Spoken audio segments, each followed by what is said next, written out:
Magandang gabi, Pilipinas! 5 na ang naitalang patay sa gitna ng mga pagbahang dulot ng habagat sa Bangsamoro Autonomous Region in Muslim Mindanao at Zamboanga Peninsula. Patuloy naman ang pag-agapay ng pamahalaan para matulungan ang mga apektadong residente. Yan ang ulat ni Bien Manalo. Sa videong ito, makikita ang pagbagsak at pagtangay ng rumaragasang baha sa 2 bahay sa Barangay Labuan, Zamboanga City dahil sa matinding pag-ulan. Makikita naman sa kuhang ito na halos tangayin ng rumaragasang baha ang isang pickup truck sa Malabang, Lanao del Sur. Tumirik ang sasakyan habang patuloy na tumaas ang tubig baha. Nailigtas naman ang mga sakay nito. Binaha ang ilang lugar sa Bangsamoro Region at Zamboanga Peninsula dahil sa matinding pag-ulan. Ayon sa Pag-asa, ang mga naranasang pag-ulan ay dulot ng southwest monsoon o hanging habagat.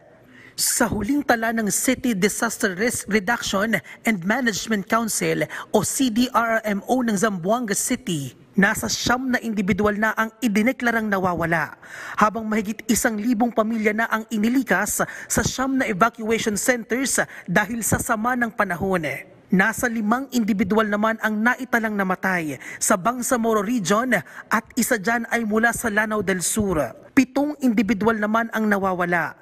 5 dyan ay naiulat sa Maguindanao del Norte, habang 2 ay mula sa Lanao del Sur.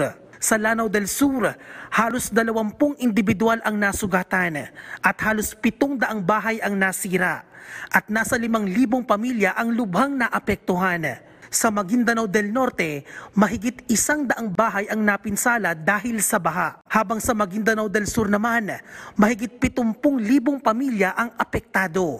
Dahil sa masamang panahon, sinuspindi na ng Philippine Coast Guard ang lahat ng inter-island trips bilang pag-iingat.